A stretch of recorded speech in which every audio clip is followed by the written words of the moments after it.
I will give you a very different presentations than my colleagues. It will be a more general one about the trends and what has to be done when we speak about sustainability for the cement sector. But before doing that, I will tell you a personal story. When about 20 years ago I started to work on the environmental matters, and I was in the private sector, and I went to my boss and I said, well, we should really focus about that, and we should really do this in our strategy. And at that time, you know, the environmental awareness was not what it is today, and my boss said, okay, you can work on environment for the company, but your job is that if you succeed, I don't want to hear any more about environment.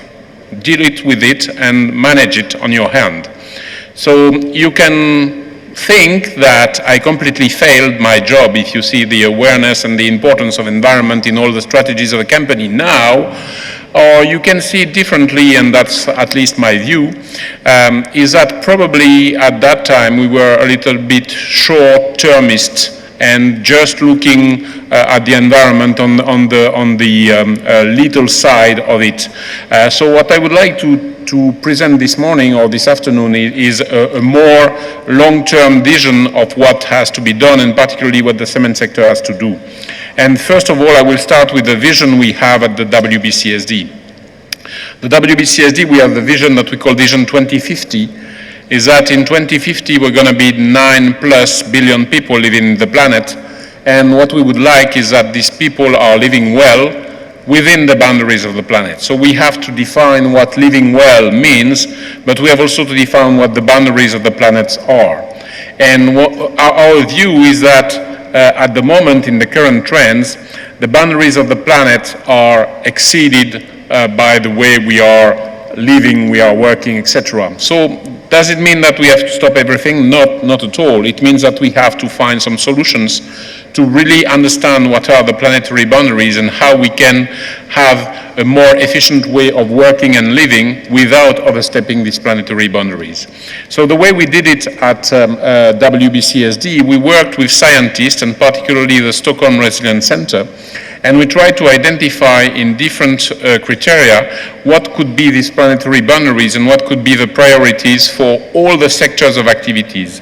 And we ended up with some actions that we will have to make in business in very different areas in the environment and in the social aspects. And you can see these 9 priorities that we have identified. Climate change, of course, but also nutrient elements, ecosystems, exposure to harmful substances, water, basic needs and rights, which refer to people living well, skills and employment, sustainable lifestyles, what does it mean being in a sustainable lifestyle, and what can we do in terms of food, feed, fiber, and biofuels.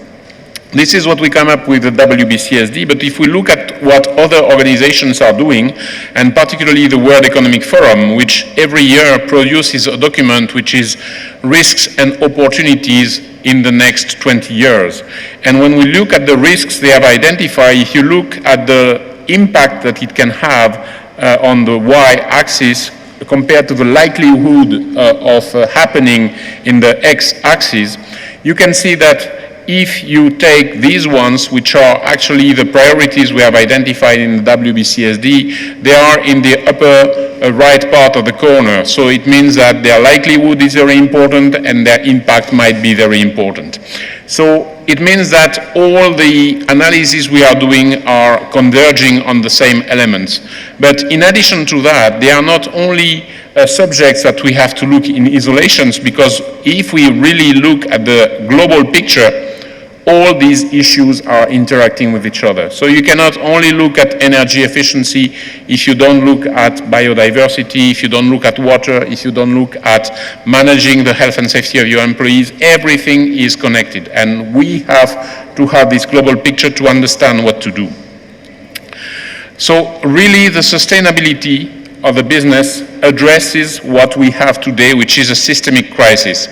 If we consider the world in where we are living at the moment, the planet has some trouble, we have some severe weather events happening, there are some social tensions rising in different parts of the world, the economic crisis is not over, it is still there, The governments are not taking the lead in providing, international agreements in climate change or in other things.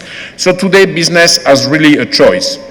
First is to remain within this circle and to be short-termist and to say, okay, this is a fact, but we have to have the governments doing things before we can do anything, or we cannot go faster.